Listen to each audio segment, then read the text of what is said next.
अस्सलाम वालेकुम जी, मैं हूँ आपकी होस्ट अनम जावेद और आप देख रहे हैं हमारा और अपना सोशल मीडिया चैनल। उम्मीद करती हूँ आप सब खैरियत से होंगे। अच्छा, तो आज हम जिस इंसान के बारे में बात करने वाले हैं ये बड़े सगीर पाको हिंद के नाकाबिले शिकस्त ये पहलवान रह चुके हैं। जब पहलवानों की बात आती है तो गामा पहलवान का नाम सबसे ऊपर आता है। तो जी, हम गामा पहलवान की ही बात कर रहे हैं। उन्हीं की औलाद में से हैं जहरा पहलवान, जो उन्हीं की तरह मजबूत और नाकाबिले शिकस्त पहलवान रहे हैं। कहते तो हैं जी, बेटे जो होते हैं वो बाप का ही नक्शो निगार बिल्कुल बाप की तरह होते हैं, लेकिन बेटियां जो हैं वो भी बाप की तरह होती हैं, ये भी मानने में आता है। इसी तरह आज हमारे साथ एक ये ऐसी बेटी की मिसाल मौजूद है। मेरे साथ जहरा पहलवान की बेटी मरियम है। उनसे करते हैं कुछ चटपटी सी बातें, कुछ गपशप लगाते हैं और उनसे बात करते हैं। आइए जी। अस्सलाम वालेकुम मरियम। वालेकुम अस्सलाम। सबसे पहले तो ये बताएं कैसी हैं। शुक्र अल्हम्दुलिल्लाह, ठीक ठाक, अल्लाह का करम है। अच्छा मरियम, ये बताएं कि पहलवानों की फैमिली से हैं आप, तो कैसा लगता है, कैसा महसूस करती हैं। मुझे बहुत अच्छा लगता है, फ़ख्र महसूस होता है जब सब मुझे कहते हैं कि आप जहरे पहलवान की बेटी हैं या शेर की बेटी कह लें, और गामे दादा बू की परदादा बू की कहते हैं, तो बहुत अच्छा लगता है, अच्छा महसूस होता है। पहले मुझे रिश्ता तो बताएं कि गामा पहलवान से क्या रिश्ता। गामा पहलवान मेरे अबू के ना, जो हम मेरे दादा अबू, ये दो भाई हैं, गामा और इमाम बख्श, दोनों मेरे परदादा हैं। जो एक भाई की बेटे की नस्ल है सारी, और एक भाई की बेटियों की है। गामे दादा अबू की बेटियों की है, और जो इमाम बख्श है ना उनके बेटे। आप परदादा हैं, दोनों मेरे ही परदादा हैं, और अबू के ना ताया हैं, मतलब अबू के दादा अबू हैं, और बाकी जो इमाम असलम बोलू अक्की हैं, उनके दादा ताया चाचा ही हैं। नहीं मतलब आप पहले तो बड़े सगीर के पहलवान मशहूर थे, अब तो पाकिस्तान के मशहूर पहलवानों में सिर्फ गामा पहलवान, झारा पहलवान इन्हीं का नाम आता है। तो ये सुन के बड़ा फ़ख्र तो महसूस करती हूँ। बहुत ज़्यादा, बहुत अच्छा लगता है। इनका नाम तो ऑक्सफोर्ड यूनिवर्सिटी में भी है। उनकी जब ताकत पे एक नाम आता है तो इन दोनों का नाम लेते हैं। अच्छा, अपने वालिद की कोई ऐसी हमें यादगार स्टोरी सुनाएं, कोई ऐसी कुश्ती उनकी सुनाएं जो आज तक आपको याद हो।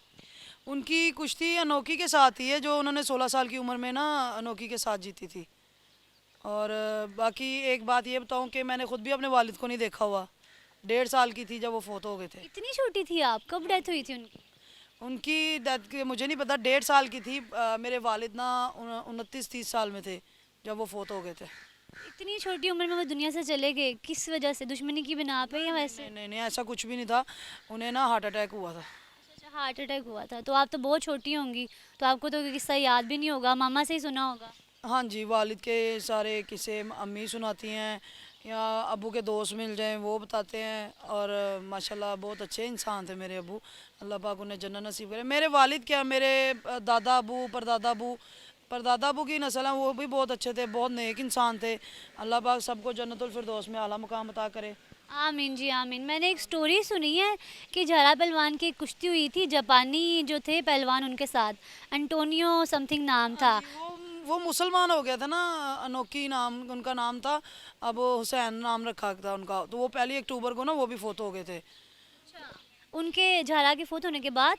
नहीं नहीं, अबू के फोत होने के बाद नहीं। अब वो फोत हुए हैं 1 अक्टूबर को, बूढ़े होके फोत ही हुए हैं, जो बीमार। जापानी पहलवान थे वो। जी जी, जापानी पहलवान, आपको नहीं पता? नहीं नहीं, वो मुसलमान हो गए थे, मुझे ये अभी आपसे मुसलमान हो पता गए थे, जी जी। चला। अच्छा, कोई हमें यादगार सी बात बताएं उनकी जो आपकी अम्मी ने आपको बताई हो और आपका दिल चाह रहा हो कि काश मैं, मेरे सामने ये किस्सा होता। बहुत सी बेटी के लिए बाप की बहुत सी यादें होनी चाहिए। मैं अब ये है कि वो हमें बहुत प्यार करते थे। अम्मी कहती थी नीचे नहीं उतारते थे। आदमी रखे थे गोदी उठाने के लिए, क्योंकि माशाल्लाह काफ़ी लोग थे। तो वालदा ने रखे थे, कि वालिद ने रखे थे मेरी बेटियों के, कहते हैं ना वो पाँव नीचे ना लगे, वो चीज़ वालिद बहुत प्यार करते थे। अच्छा, मुझे बताएं कि मैं पीछे अखाड़ा देख रही हूँ, ये उन्हीं का अखाड़ा है। जी हाँ जी, ये इधर ही सारे पहलवान कुश्ती करते थे, सारे इधर ही रहते थे। लेकिन ये तो बड़ा सुनसान सा पड़ा हुआ है इस टाइम, क्या इधर कोई सीख रहे हैं बच्चे कि नहीं। ये सुनसान नहीं है। बेसिकली मैं आपको एक चीज़ समझाती हूँ। ये है कि ये ना दरख्त है इधर, ये बड़े पुराने, ये जामुन का दरख्त है। इसकी सफाई हम करवा भी देना, सुबह 5 बजे आते हैं अखाड़े और 10 बजे चले जाते हैं। इसकी सफाई करवाएं भी ना, ये अखाड़े में गंद ही लगता है कि ये अखाड़ा गंदा है। अब माशाल्लाह इतना बड़ा अखाड़ा है, इसको आधा साफ़ करते करते आधा फिर रह जाता है। अच्छा अच्छा, यानी कि यहाँ पे ट्रेनिंग बच्चों को दे रही हैं आप। हाँ जी, इधर दे रहे हैं ट्रेन। क्या टाइम है, कौन से बच्चे आते हैं, किस एज के बच्चे आ रहे हैं? ऐसे टाइमिंग सुबह 5 बजे से, मैंने आपको कहा नमाज के बाद ना, फजर की नमाज के बाद सब आ जाते हैं इधर लड़के। इस टाइम तो लड़के आ रहे हैं, जवान सारे। अच्छा, जो जवान लड़के, बच्चे कोई नहीं आ रहे? बच्चे बच्चे ज़िद कर रहे हैं कि आप मरियम आपी हमें अपना अपना क्या कहते हैं रात का टाइम भी दें, हमें रात को भी आना है। तो मैं उनके लिए भी ना इंशाल्लाह सोच रही हूँ कि दोबारा रात का भी टाइम करूँ, बच्चे ताकि सुकून करें। अच्छा, तो आप खुद सिखा रही हैं जो यहाँ पे जवान आते हैं कुश्ती सीखने, पहलवानी का जिनको शौक है, या कोई ट्रेनर्स वगैरह रखे हुए हैं? अभी तो खुद ही कर रहे हैं लड़के जिनको शौक़ है। लड़के माशाल्लाह आते हैं, अपनी एक्सरसाइज अपनी रूटीन अपनी पूरी करते हैं, सरदाई वगैरह पीते हैं। तो जैसे जैसे मैं चाहती हूँ गवर्नमेंट भी ज़रा मेरी हेल्प करे, तो इंशाल्लाह जो ट्रेनर हैं वो भी रखूँगी, दाव वगैरह वो भी सिखाऊँगी जो पहलवानी के होते हैं। और ये चीज़ के बच्चों को भी ये शौक़ है कि हम भी एक्सरसाइज करें, हम भी पहलवान बने। छोटे छोटे बच्चे होते हैं 10-10 साल के, 12-12 साल के, उनको भी बड़ा शौक़ होता है। काफ़ी बच्चे हैं, अब उनके लिए भी इंशाल्लाह ना दोबारा शुरू कर दूँगी। अच्छा, तो आपको खुद भी पहलवानी का कभी शौक आया है बाप दादा का सुन के, वो बड़े अच्छे वो पहलवान थे, कुश्ती करते थे, या कोई दाव वगैरह आते हों? नहीं, मेरा दिल तो बहुत था, लेकिन लेडीज़ रेसलिंग में फिर मैंने कहा नहीं, वो मुझे गुस्सा ज़्यादा जल्दी आ जाता है। मेरी वालदा मुझे कहती थी गुस्सा आ जाता है ये ना मारना शुरू हो जाए हकीकत में। तो फिर मैंने कहा नहीं, मैं पीछे ही सही हूँ। नहीं, वैसे आपको आना चाहिए था, जिस तरह का आपका गेटअप है ना, फिजिक है, तो आपको रेसलिंग में नेशनल इंटरनेशनल लेवल पे आना चाहिए था। नहीं, मैं इंशाल्लाह, मैंने आपको बताया ना, इंशाल्लाह अपने भतीजे को लाऊंगी, अल्लाह पाक उसे बुरी नज़र से बचाए। तो इंशाल्लाह उसको लेके आऊँगी मैं पहलवानी पे। अच्छा, भतीजे को ला रही हैं, भांजे को प्रमोट कर रही हैं, साथ कोई और कर रहा है? अभी तो मैं ही लगी हुई हूँ मेहनत करने। तो इंशाल्लाह इंशाल्लाह अल्लाह के हुक्म से इनको बनाऊंगी। अकेली कैसे कर लेती हैं, बीइंग अ वुमेन आप अकेली सारा अखाड़ा देखती हैं, अकेले तो अजीब सा या कुछ कभी कभी डर हौसला कम नहीं हो जाता? कभी भी नहीं होता मुझे। जब होने लगता है ना, तो जब मुझे लोग कहते हैं ना कि आप के अबू ने कभी हार नहीं मानी, तो किसी चीज़ से वो डरते भी नहीं थे। शुक्र अल्हम्दुलिल्लाह, अल्लाह के सिवा या अपने माँ बाप के सिवा किसी से, मैं भी अपने अल्लाह के सिवा या अपनी माँ से किसी के सिवा नहीं, मैं किसी से नहीं डरती। और जब हार मानने लगती हूँ तो फिर अपने अब्बू का सोचती हूँ कि उन्होंने आज तक एक कुश्ती भी नहीं हारी, तो फिर मैं उन्हीं की बेटी हूँ, उन्हीं का खून हूँ। तो हिम्मत बड़ी है मेरे में। और हार नहीं मैं कभी मानूंगी, अल्लाह के हुक्म से कुछ ना कुछ ज़रूर करके रहूँगी, पहलवान बना के रहूँगी। अपनी ज़िंदगी का कोई वाकया सुनाएं, कोई चटपटी सी ऐसी बातें जो लोगों को नहीं पता अभी तक।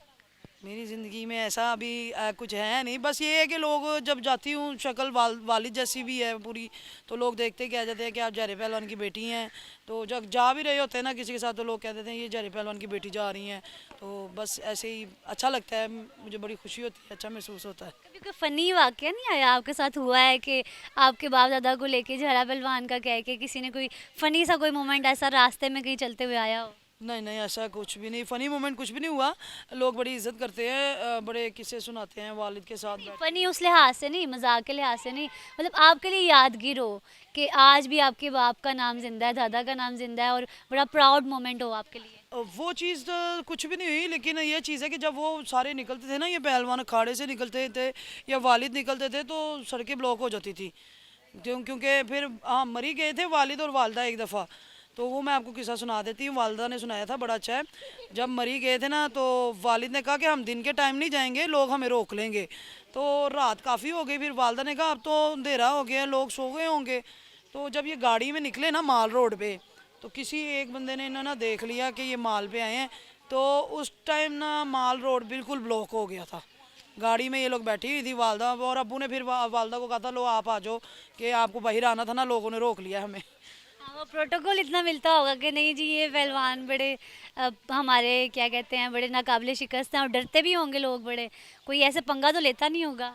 नहीं नहीं, अल्लाह का शुक्र है, ऐसा कुछ भी नहीं। बस इज़्ज़त करते हैं, प्यार करते हैं बहुत ज़्यादा, और दुआएं बहुत ज़्यादा देते हैं। जो मेरे भाई हैं जो प्यार करते हैं, वो इतनी दुआएं देते हैं कि अल्लाह पाक बस सलामत रखे, अल्लाह पाक बुरी नज़र से हमें बचाए, तो हम कामयाब हो जाएं बस इंशाल्लाह। तो बाप दादा का नाम रोशन कैसे रखेंगी आगे, आगे बच्चों को जवानों को सिखा के कोई इससे बड़ा ट्रेनिंग सेंटर लाएंगी, इसी को या इसी अखाड़े को दोबारा से जिंदा करेंगी, रौनकें बहाल करेंगी?